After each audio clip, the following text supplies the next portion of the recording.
Hello everybody, my name is Kylie Davis and I am the founder and president of the Proptech Association of Australia. And it is great to see so many of you joining on the call today from so far and wide around the globe. We're talking about commercial property CRMS. And I'm here today from Melbourne on Wurundjeri, Woi, Wurrung and Bunurong Boon Wurrung land. And before I begin, in the spirit of reconciliation, Proptech Association Australia acknowledges the traditional custodians of country throughout Australia and their connections to land, sea and community. We pay our respects to their elders past and present and emerging, and extend that respect to all Aboriginal and Torres Strait Islanders if they are joining us here today. And I'd especially like to thank our sponsors, Stone and Chalk, who make these panels possible. And for those of you who don't know, Stone and Chalk, it was founded as a not-for-profit in Sydney in 2015 to help fintech startups commercialise and grow. And from 40 startups in 2015, it now has more than 200 startups in Sydney, Melbourne and Adelaide, covering all areas of emerging technology, including PropTech, and a fabulous new scale-up section opening up in, or now open in Sydney. And there's 30 to 40 PropTechs that call Stone and Chalk home. And I'd also like to thank the Proptech Association of Australia Foundation partners, Ashurst Lawyers, PEXA, the Real Estate Institute of WA, Web IT List Once and Dynamic Methods. Now, let's get stuck in. Commercial property is a $1.2 trillion asset class in Australia. And while it is significantly smaller in terms of asset class than the $9.2 trillion of residential, it is nevertheless one of the powerhouses of the Australian economy. But with its very long-term timeframes and investment criteria and modelling around that criteria, it's also been one of the most traditional sectors of the Australian property industry and one of the slowest to embrace change. In commercial property, time, it seems, is not measured in years, but often in decades. But having been very heavily affected by lockdowns during the pandemic, the industry is now more than ever looking at ways it can save time and money and improve efficiency, and also look at ways that it can start to build new ways to attract people back into the office. And there is a lot going on in commercial property in the industry that is accelerating the opportunities for the sector if it can mobilise to become more efficient and adopt more effective work practices than it has with its traditional business as usual. For example, the build to rent space alone has been identified as a $100 billion asset class by 2031. But will the tech that the industry has traditionally used to manage property cope with this expanded requirement? So today we're meeting with 3 PropTechs that make life significantly easier for Australian commercial property and facility managers and their adjacent teams. Now, our first guest is Tom Wallace, founder of Re-Leased, a Kiwi-based global PropTech that delivers automated, intelligent, cloud-based commercial property management software that interacts for commercial, industrial, office, retail, and mixed assets. Welcome, Tom. Hi, Kylie. Thanks for having us. Thanks, baby. No worries. Next, we have Prabhu Ramachandran, founder and CEO of Facilio, a New York-based PropTech that has started operating in Australia during the pandemic after repeated client requests.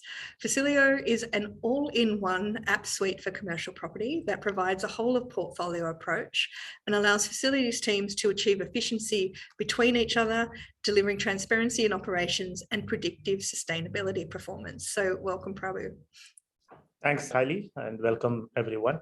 Yeah, and last but certainly not least, closest to home, just up the road in Perth, we have Steve Carulli, founder and non-executive director of Cirrus 8, a new locally grown property management software for commercial real estate that is cloud-based, AI-rich and highly flexible. And Cirrus 8 was founded about 7 years ago, born out of the frustration with the then current suite of property management tools for commercial property. And it's now rapidly growing its market share amongst some of commercial real estate's biggest brands. So welcome, Steve. Thanks, Kylie. Great to be here. It is great. It's great to have a commercial PropTech panel, and it's great to have everybody so spread out around the globe. So welcome, everybody. Now, to kick off our conversation, Tom, I'm going to start with you because Re-Leased was actually one of the first cloud-based commercial solutions in the market. What do you see are some of the biggest problems and pain points that commercial property managers are still dealing with currently? There's a few. It's been a big couple of years, or a challenging couple of years, I think. So I think the challenges that are faced now are completely different to what they might have been facing 2 years ago, pre-pandemic, or just pre this big shift that we're seeing. I think one of the biggest things that our customers tell us about, one of the biggest challenges they have, is hiring and retaining staff, keeping them engaged and recruiting staff. So every time we're in with customers, the vast majority of those meetings end with, "Hey, do you know anyone that can come and work for us? Do you know anyone else that's looking to leave or looking for a new job?" And that is not unique to this space, but it is a problem that really hampers this space. And so as a result of that, you're seeing the staff that they do have running at things really hot. They are managing more properties than they should. They're really struggling to keep up and maintain that level of service. So that's a big problem. And at the same time, it's in the property space, you've got things like higher interest rates, which are causing issues. And then you're seeing owners trying to really cover their costs or really pull back on their costs, but also expect a high level of service. So there's a lot of things that are squeezing there. And the good thing is that the answer, I believe, to a lot of that is tech, right? We see a lot of these companies who will spend a huge amount of their resources and their energy just keeping the lights on, just keeping things turning over, because there's so much energy taken just to do the day-to-day. And so where we come in, and what we think is very important, is to come in and deliver technology that takes away as much of that manual work as we possibly can. We believe if it's manual, if it can be automated, then it should be automated, and that will free up the team to then go and be trained and move into more meaningful work. So they can do things like improve the service, or invest their time into the business, or invest their time into business development, those sort of things, rather than spending times on things that a computer probably can and should be done. Should do. Yeah, there's no shortage of challenges. I think the scars of COVID are still there, or still pretty raw as well. I mean, that the industry went from collecting basically very consistent revenue streams for forever, to suddenly having half or more, maybe up to all of 100% of their portfolio saying, "We're not going to pay rent. We're not going to pay rent this month. We're not going to pay rent this quarter. We're not going to pay next month." And that was a huge shock and challenge to adjust to in a very short space of time. And I think on the whole, the industry did a good job to adjust, but there's still some uncertainty on what does that mean now? What happens to office space how many people are coming back? Will they renew their lease? So I think there's more uncertainty now than there really ever has been in a very long time, at least. Yeah. So why are cloud-based solutions better than traditional software at helping resolve some of these pain points? Yeah, I think cloud itself is a little bit of a red herring. Like, I think cloud is just a way of delivering the software. Like, I think that the benefit of being on the cloud was fantastic 5 or 10 years ago. We started nearly 10 years ago, and being in the cloud was enough. That was awesome. You could access it from anywhere, and that really showed its worth through the pandemic. But I expect most buyers would see the cloud as table stakes now. It would be very rare if you didn't think that's what you had to do. And so we don't really think of that as too much of a competitive advantage, more just what needs to happen. And the results of that should be obvious in terms of how that works for software. I think what really makes the difference is modern technology that's really well designed by people who really work hard to understand their customers' problems and understand their customers' needs, and are dedicated to ongoing innovation and development and continuing to improve. So it's just that the modern software that's designed to be usable, rather than perhaps designed with less user experience in mind, and then designed to work in with other apps as well and create an ecosystem around that. Yeah, and I guess, look, post-COVID, if the new business model or the new workplace model is actually around flexibility, cloud speaks to that a bit too, right? Yeah, absolutely. Yeah. There's things are fast changing, so you need to be flexible. Yeah. So tell us about some of the automation that Re-Leased offers and what that makes possible inside commercial property management. Yeah, like I said, our goal is to try and automate every manual piece of work that we can in the business. We're not 100% there yet, of course, but we'll keep going at it. I guess a good example is, this will cover a few of our products, but if we say a tenant has an issue, typically a tenant in an issue in a building would call up and say, "Hey, I've got a problem with my plumbing." You would need to send someone out to go inspect that. So what we do is we've got our tenant app. So our tenants would be able to take images of the problem. They would be able to log it through the app. That would directly notify the property manager, who could then view that problem without having to go to site. So you're immediately saving time there.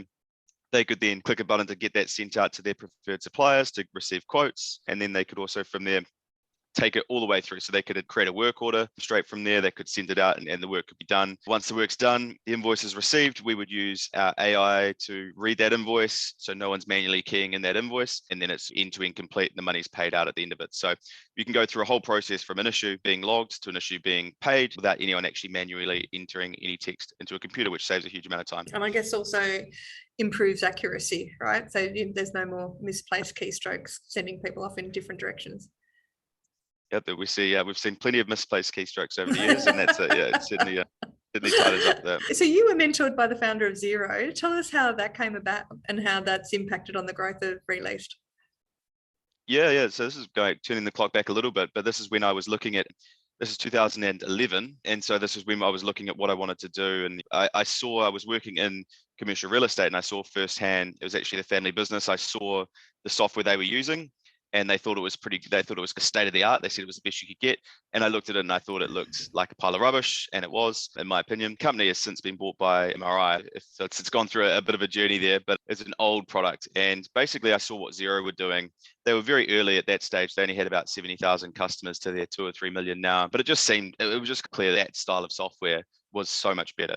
And was going to be so much better for customers. And just as it happened, the founder, Rod Drury, lived in Havelock North, which is a small town that I'm from. There's about 20,000 people there in New Zealand, Hawke's Bay. And so I didn't know Rod, but I managed to reach out to him and grabbed a coffee, and he was running a massive company, but said, yeah, no problem. So I met him the next day. I told him my idea of Xero for commercial property, and he said, it sounds really good, but make a plan. And so came back a month later with a plan. He helped add to it, tear it up, give new ideas, a couple of iterations. And then eventually he said, you should, just go do it. And that was a bit of okay, do this now. Like, gotta figure out how to go do this. Right? Yeah, definitely. And to be honest, it was probably started before I even thought about it too much, which is a good thing. And then throughout that, just being able to check in with him and get some feedback, and not just him, but the whole sort of Xero team were a big part of our early days. It was a really strong partnership we had there, but it was just a unique opportunity, I suppose, that I happened to live in the same small town as the founder of a $20 billion global software company. I hope you bought some shares back in those days. I didn't, but I Dang it. all the money went into Re-Leased. So let's hope Fair that enough. So look, Re-Leased was always built to scale globally. How big are you guys now? Where have you expanded to? Yeah, so the team is around about 150. You mentioned that we were a Kiwi company. I think we like to think of ourselves as Kiwi founded, but a global company. And so we have offices. We have 2 offices in New Zealand, offices in Melbourne. We have an office in London, and then we've got people in the US as well, and then spread around the world. So we've always been good at being remote but together. So our teams are in offices, but they work really well and collaborate together. We're pretty well spread throughout the world now, which makes time zone tricky, but it gives us a lot of opportunity. And basically we're able to take the best ideas from around the world and build it into our products, basically. Fantastic. And so when COVID hit and property and commercial property was hit quite hard, what was the impact on Re-Leased? Yeah, it was pretty profound, really. I think the positive for us is that as a business, we'd always been remote from each other's office. So you would have different people in different areas of the world. And so for us having to work from home wasn't particularly hard. It wasn't a big shift for us. So we were just remote from everyone at that time. So that wasn't too hard. But the big challenges there were supporting our customers that went from receiving all of their revenue, but quite handle it, just getting it in every month or every quarter, to suddenly not getting their revenue coming in, which was a big shock for them. And there was a lot of uncertainty. And so we did a bunch of stuff to support our customers there. We actually were able to anonymize and aggregate a bunch of data so we could share that with the market so customers would understand what was happening, because that was the real problem. Was there was a lack of information. People were getting calls saying, hey, we're not paying rent, we can't possibly afford it. And people just wanted to know, what is everyone else doing? What is happening? What should I be doing? What's the right thing to be doing? And so it was really great to be able to help out in there. And then for us, like we like to be in person as often as possible. It was hard for two or so years. It was hard to not be able to go out on site and train customers or meet customers or go do deals with customers. We had to do everything online. And of course, we got the initial rush of customers who needed to get onto the cloud because they weren't before. But then after that as well, there were big parts of the business big parts of the industry who just couldn't possibly manage a software shift at that time either, because they were just dealing with so much going on with their tenants.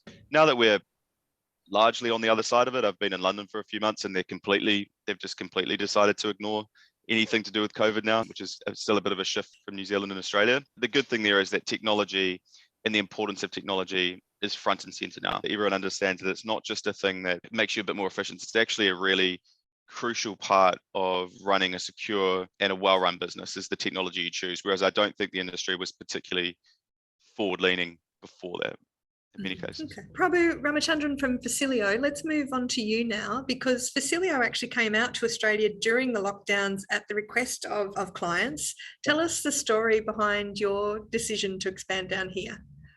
Yeah, just a quick intro about what we do. Facilio offers a SaaS platform for property operations and maintenance. It's a single platform that delivers a combination of CMMS, energy management, predictive maintenance, and workplace management, all put together in a single platform. All of these are very contextually integrated. And that's what we offer. We started the company in the mid of 2017. Headquartered in US with offices in India, Dubai, London, Singapore, and a couple of years back, we started in Australia. So when we started our operations, we started attending some events pre-COVID. But after COVID, there is a lot of customer interest from Australia, particularly on the operations and maintenance side. Specifically, two use cases. One is customers are looking at ways to remotely manage their properties, remote operations. And the next key aspect is sustainability. How can they reduce their operational cost, where sustainability is a key outcome as part of that. This is how we started working in Australia market. We have a bunch of customers now. We are aggressively expanding as we speak in Australia. Fantastic. So does Facilio see that you guys compete with Proptechs like Re-Leased or like Cirrus 8, who are also on the panel today, because you're more portfolio based, or are you complementing what's out there? How ferocious is the competition? Yeah, we are very proper maintenance heavy. Like our core product is CMMS, energy management, predictive maintenance. And from that aspects, I see both the company, Cyrus, and the other company, like both of them are like more of Re-Leased. They are focusing on the leasing property management side. There could be a little bit of overlap that I see more collaboration here because we work in the other side of the operations and maintenance. So one of your big selling points is that ability that you have to predict sustainability performance. Tell us a little bit more about that. How does it work? Yeah, a core part of our strategy, product strategy, is how do we enable customers from managing one building at a time to their entire portfolio at a time in a very data-driven, real-time way. And how do we enable this is we have an IoT edge that can integrate with existing automation system, metering systems. It integrates with existing software like legacy software systems, ERP systems, and it collects all of these operational data. Along with that, we collect weather data, attendance data, and workforce data. So this data forms the base of all our offerings. As part of this, what we do is we enable sustainability as a habit. Typically, sustainability is done as projects where customers go and change their lights, they go and retrofit their HVAC system, which are necessary. But what can give multifold value is a software layer sitting on top of it, and then creates behavioral changes on a day-to-day basis for the occupants, maintenance staffs, and the tenants. That is what we do. We give mobile apps for all the stakeholders. We measure sustainability at a per minute level, and we can control building systems, specifically HVAC systems, remotely. And we can operate HVAC in a sort of a both like semi-automated way so that the HVAC consumes optimal power.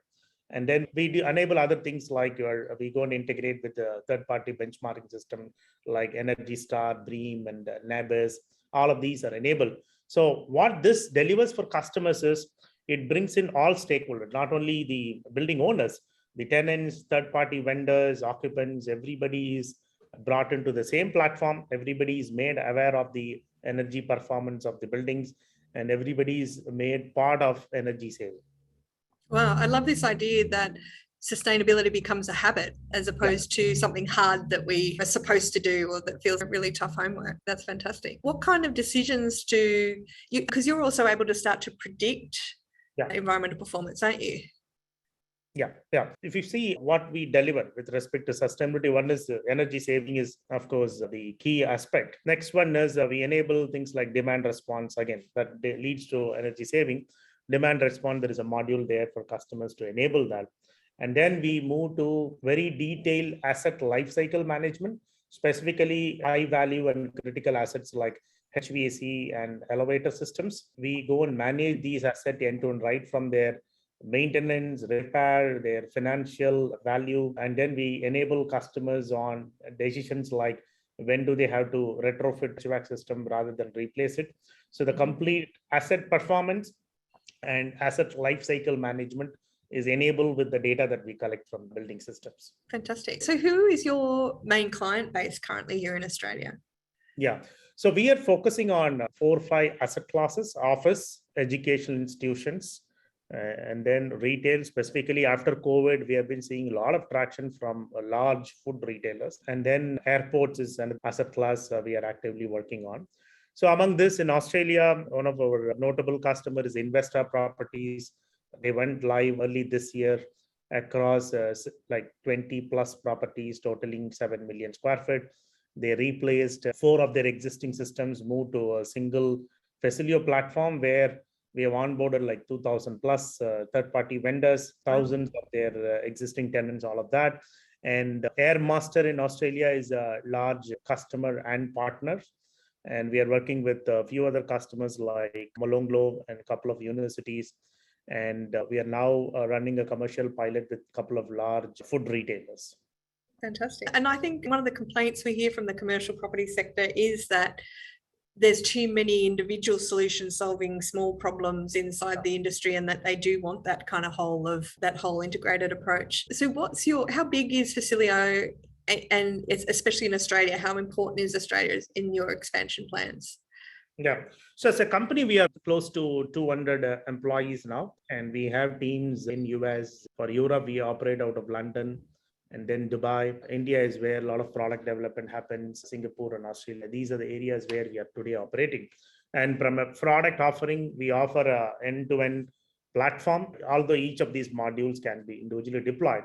But for customers, when they come to, they have a very good CMMS, energy management, asset performance management, workforce, workplace management, and then parts of tenant engagement, all of that combined together.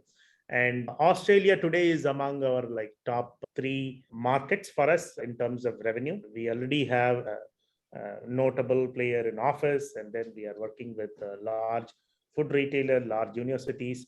And going forward, we are going to set up a much larger team locally. We already have very good set of partners. Airmaster is a very strong partner. There are a few more partners who help us serve the customers locally. So it is a very strategic market. And the good thing about Australian market that we have observed is it's very matured in terms of predictability of outcomes. So when we engage with customers, it's mostly with 12 months, we see that engagement converts into a win or loss. In some market, customers are still very tentative. They are engaging with the vendors for 2 years on pilots, but not making decisions.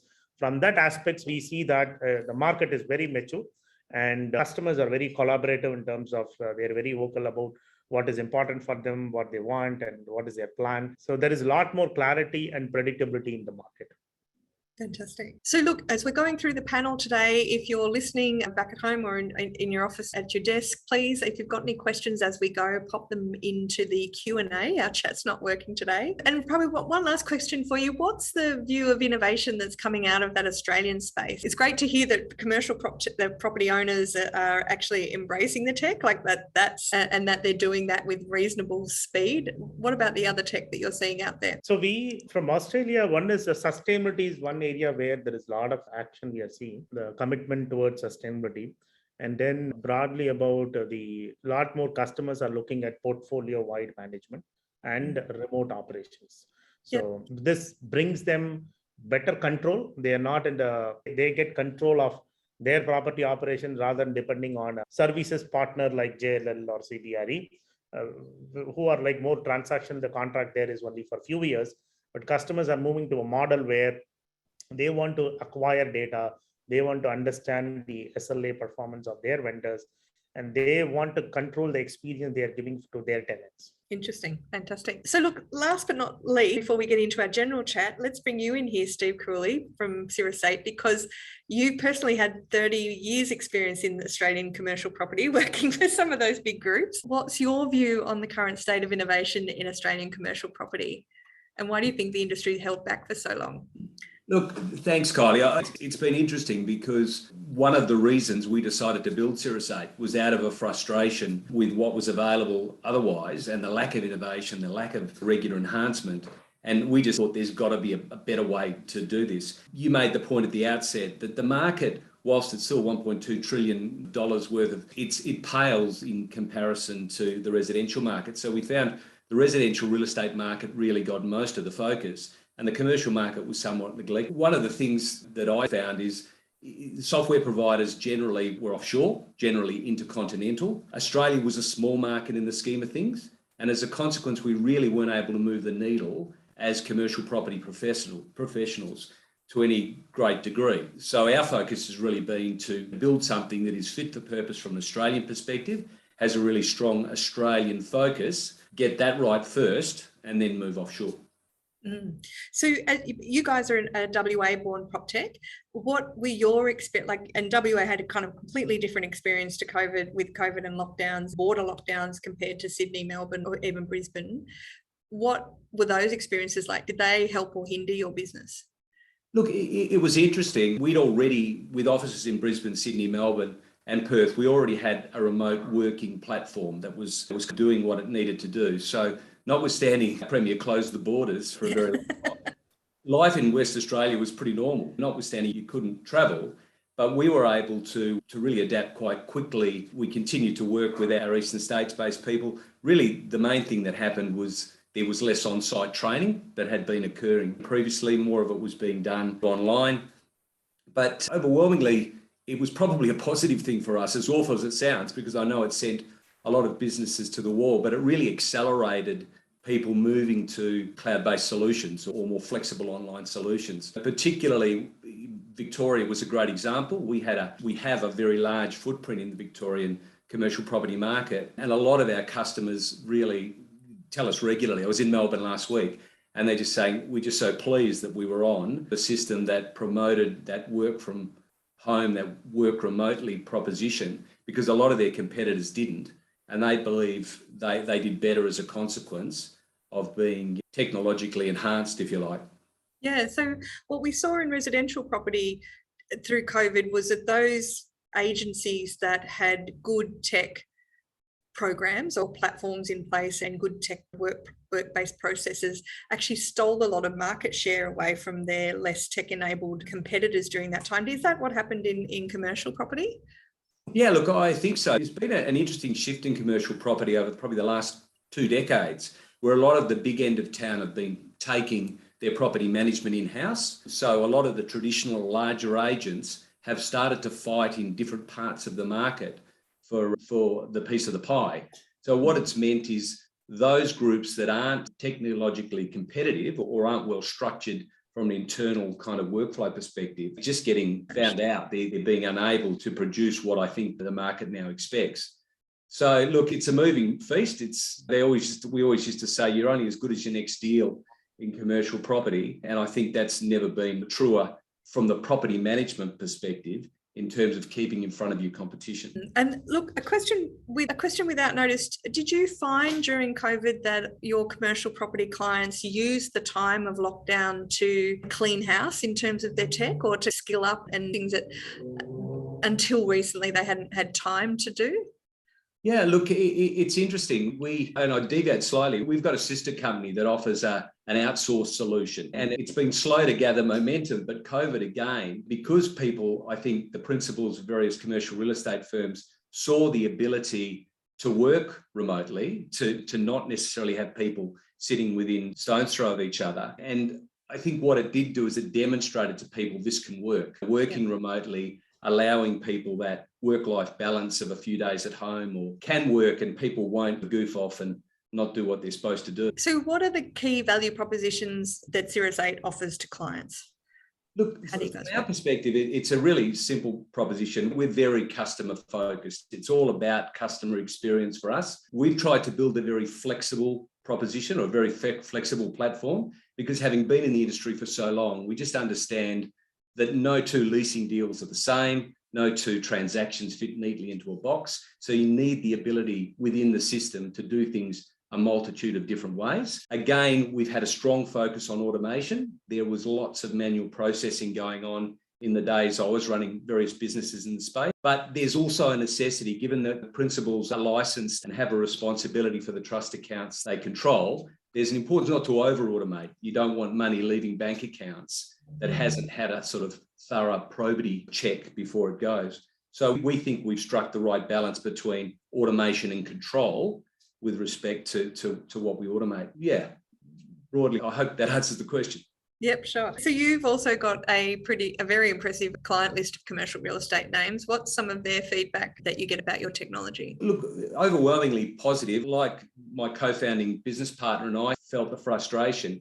They've often come off systems where they felt the same frustrations. Because we're very responsive to their requirements. One of our customers in Sydney said to us 6 months ago, they've seen more sort of enhancement and system kind of innovation in the last 3 years that they've been on board with Cirrus 8 than they thought in the last 20 years with the previous system they were on board. Look, it's competitive and we're all looking for the next way of making our customers' lives that bit easier. But yeah, it's been phenomenally satisfying in terms of being able to make the difference with some of our customers' businesses we have. Awesome. So what's on your roadmap? You mentioned before that you're looking to focus on Australia mainly, but have you got new areas that you're moving into, or you're looking to go global, or what's your Yeah, look, we've just opened an office in Auckland. It's only been, I think, 2 weeks in time. Okay. Hey to the Kiwis. And we've got plans in early 2023 to move into some other jurisdictions. We internationalised the system. We've tested it. We've got everything bulletproof from that proposition. We understand the challenge that comes with different time zones. So we wanted to make sure that what we delivered in different jurisdictions was the same seamless sort of product we're delivering in Australia. Fantastic. So look, let's go to some general questions, and I'm going to throw these out to all three of you and you can grab them. And look, if anyone on the call has got any questions that you'd like to ask, an anonymous attendee has asked what the key differentiators are between the two PM systems on the panel today. So I'm assuming that's Re-Leased and Cirrus 8. Do you guys either of you want to take that on? Look, I don't want to say that we can talk about our own products, but I think we've both done is, we're not here to have a slinging match, of course. But I think what we've done is we both focus heavily on the customers. We both focus heavily on automation. But like in any system, everyone will have its own subtle differences in the way that you go about doing that and solving that. And so Steve and his team have done a good job with their product, and we work really hard, and we think we've done a good job on what we do too as well. So I think that both of us are driving innovation in this space, and we are light years ahead of both of the incumbents that were out there. And I think we both saw the same problem 5 to 10 years ago, which was you have an industry that's dominated either by residential software or by a couple of really big American players who charge an awful lot of money but don't like to invest an awful lot into good R&D, I think, as well, or spreadsheets paying a really big part in it as well. So I think fundamentally we're both pushing the ball further down the field in terms of the space for commercial real estate, and I think the industry is better off for it. Very well said. Well done. Look, I'm really curious to unpack the idea around, or to get your opinions on the issue of commercial property data, because that's often or consistently been a bit of a pain point around its lack of consistency in the industry around the data convention, naming conventions, data sharing, etc. Is that an issue in the work that you guys are doing and the way that you're pulling it in? Or if it was streamlined, would it empower the commercial property industry differently? Who wants to take that? I'll take that. Okay. The way I see is this whole data problem is technically it's an easier problem to solve. It has been, it's an outcome of how the legacy players have been working in this market, where they go and lock the customers with their systems. The systems are very siloed, typically not talking to each other, very rigid. And the outcome of that has been like most of the larger vendors have been making a lot of services revenue out of this. It's very services heavy, siloed systems model. So solving this technically is not a big challenge. We have already solved that. Moving to a standard naming is the ideal way, but that's not the only way. Those are easier problem to solve. But the problem is, how do we go and remove this whole environment of customers getting locked to some systems, not able to come out of it, and then those systems not talking to each other. The way we are solving is, one, we have made it super easy There is a small software agent that goes and sits into each building. It supports tons of different protocols. It grabs data from all the existing legacy systems, be it software or automation systems. And then we do a lot of normalization at the cloud instead of going and fixing the naming problem today, which is going to take a lot of time. Customers may have to do a lot more work to do that. Instead, we try to normalize it at the cloud. And then we expose very transparent APIs for other systems in a normalized way. It's the initial way to fix that is that. And over a period of time, the industry will move to a proper naming convention. And that's not going to happen with rip and replace. Customers will gradually move. So that's how I see. The headline is, this is not a technical problem. It is more about how the legacy vendors have run the business. Yeah, it's more a political problem, right? Yeah. In terms of the politics of the powers, of the power levels. Steve and Tom, how do you find it? Does it impact on the work that you guys do? Yeah. Look, not really. Yeah. So, sorry, Steve, you go. No, you go ahead. Go ahead. I'll jump in after. No, that's okay. There's a bit of lag there, I think, too. That didn't help. Look, not that, to be honest, I see it as a big issue. The reality of, certainly in Australia, if we're talking about the Australian PropTech market, there's pretty well adopted or understood nomenclature and just general industry norms. When you start, obviously, to move into different jurisdictions, people call things different things, and there's different workflows, and there's a different way of doing things often. Ultimately, when you distill it out, there's still the core same sort of things at the base. So we've tried, I don't know if I'm answering the question very well, we've tried, as we've internationalised our system, to make it to standardise a lot of what it's doing, with the hope that as you get a growing footprint, you will almost drive that consistency of that. That might be optimistic, but that's certainly the way we're perceiving it. Okay, fantastic. Yeah, no, I think that the problem that you mentioned there is something that's might be talked about by large American enterprise, your Brookfields. They might be struggling with that, but for our customers and what they care about, it's not a day-to-day problem that they think about. I think the problems that we see our customers facing is just simply being able to understand their own data and how that compares and how their performance compares to people in their area, whether it's their city or their country. And that's the biggest challenge, is really understanding how they're performing. And we build a product off the back of that. We built our new product, Credia, which is our commercial real estate data and analytics platform. So basically, for the first time, our customers can now see a huge amount of data in really great visual formats. They can understand how their assets are trending. Are they getting better with their arrears? Are they getting worse? How are their property managers performing? Are their property managers being effective in their work? And then from there, we're layering on benchmarking. So you'll be able to compare, hey, how am I doing? These arrears seem like a high amount, but how does that compare to someone else? Is this good or bad? Because if you're in your own sort of isolated bubble, it's hard to compare. I think that the problem is a little more closer to home than it is around data sharing or standardized data formats across a wide industry. Okay. And what another question, what about the benefits that are coming out of using AI? Have you seen any benefits in how space is managed and tenant experience from the introduction of AI? Coming right down to your clients' end users, like to the tenant experience. What are they now starting to experience in their buildings because of the AI? Yeah. So from Facilio, what we are seeing is, again, we are very heavy on the maintenance. When we talk about tenant experience, we focus more on air quality, comfort, like thermal comfort and those aspects. There we are seeing that the advanced use cases are customers wants to avoid as much complaints about thermal comfort. So that is where we use AI machine learning, where the system is able to identify that there is a discomfort building up and how that can be fixed, why that is happening, what is the root cause. And if it can be fixed by the systems, automatically we go and fix it. If not, raise a ticket.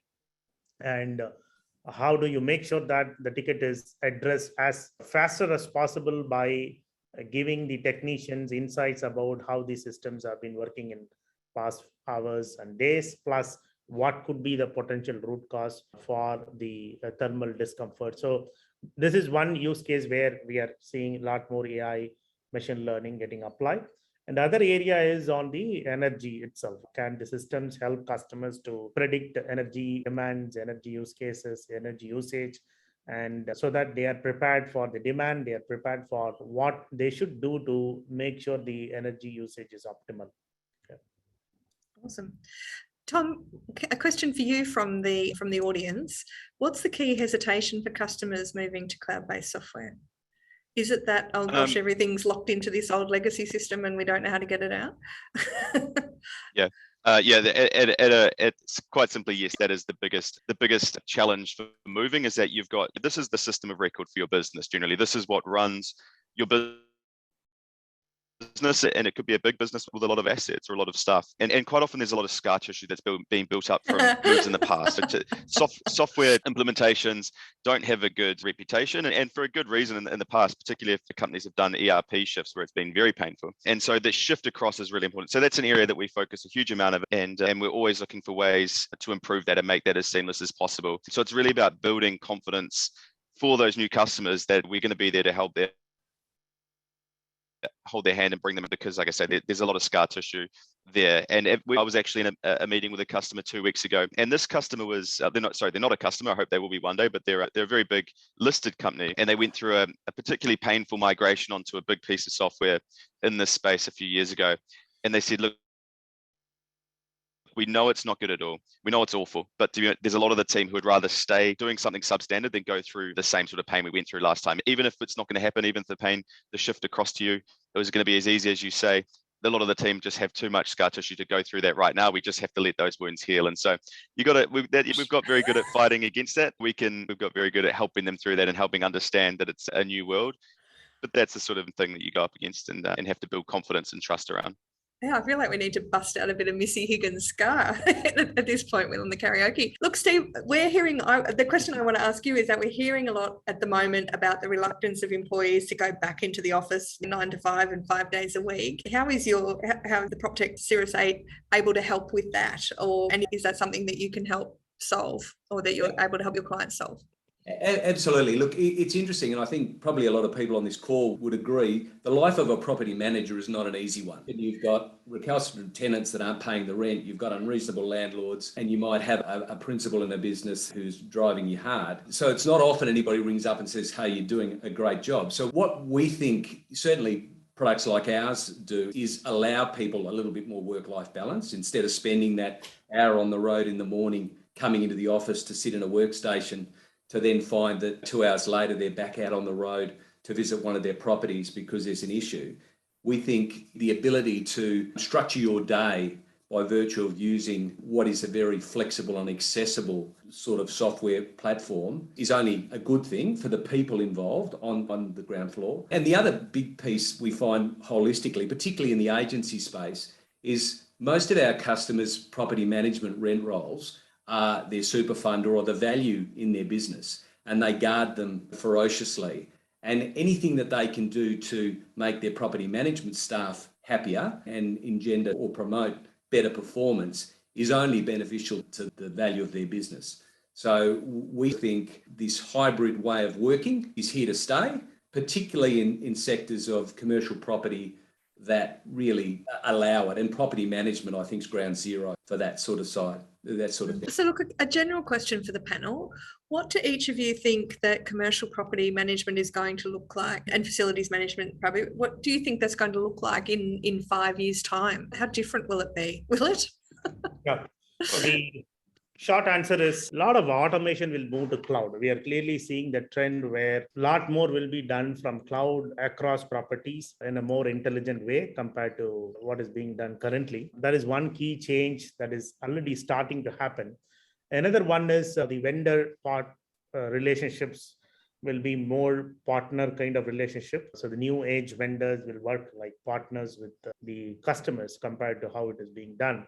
So overall, a lot more appetite for innovation that customers are looking at, and there is an expectation from customers that vendors will help them navigate this change work as partners. So talking about Australia, there is a very good, large event happening in November on it's called as Proptech Innovation Festival. We are also exhibiting there. These are signs where there is better appetite for innovation. At a high level, more work will be done from cloud, even in building automation space, and the relationship between the vendors and the customers will be a lot more strategic moving forward.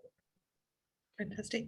Tom, how do you see it? I think, look, I'm actually pretty optimistic about the future in this space. I think that technology already advanced so much in the last 5 years. And basically, I think the tools that people are building and bringing to the market that the industry are able to adopt is going to allow a lot of the work that we've discussed throughout this call, a lot of that sort of endless sort of work where you're just doing manual tasks that just should be automated. We're already seeing a massive amount of that is being swept up, and it's going to allow people in the industry to work on more meaningful things. Basically, I think we'll be able to take the time saved to do things like provide a better service, or actually go back and look at how we're going to make this building more sustainable. So a huge trend coming through is ESG. That's not going anywhere. I've been in the UK recently, and it's a massive trend. We're now seeing tenants not going into buildings or investors not buying buildings because they know that it's not going to hit the sustainability numbers that have been set by various governments. And so that's going to be a huge part. But if you are simply tied up on your day-to-day and running your admin, how are you going to look at that building and how are you going to improve that? Emissions are, by some accounts, 39% of global emissions come from real estate. So it's huge, and it's blown under the radar up until just recently. But that's not the case anymore. So look, I think Steve was right. The job has been quite thankless, and there's been a lot of parts of the job that have been tedious and manual. And I think technology is going to play a huge part in improving that, and already is. And so I think the future is going to be a lot brighter with a lot more meaningful work and being able to do things that have a big impact. And also I think the big thing is being able to really understand what tenants want in the buildings. And some of our customers even call their tenants customers now, because they want to treat them as someone they need to understand how they want to use the building and how they want to interact with it, rather than someone that just signs a lease and they won't talk to them at all for another sort of 6 or 8 or 10 years. With language from the 17th century. Exactly. Yeah, I think it's going to be a bright future. Steve, what's your prediction for the next 5 years? Yeah, look, I think ultimately the one thing about commercial property management is you generally, with the products you're managing, the assets that are being managed are generally by high net worth people, institutional groups that have a requirement to have their asset professionally managed. And I don't think that's going away anytime soon. The really interesting thing we're seeing, again, particularly in that agency space, is as the next generation of director and principal comes through, they're generally younger, they're generally more tech savvy, and they have a greater appetite to embrace technology and really make their businesses, I guess, more efficient and give their staff and their person a better experience, a better work-life balance. And that's not to be too demeaning to some of those people that are exiting the industry over the next 5 years. But certainly it's a breath of fresh air, I know, when I'm talking to a customer who is 30-something that is really out there pushing hard to make a name in the commercial space, and they're all over the technology solutions available.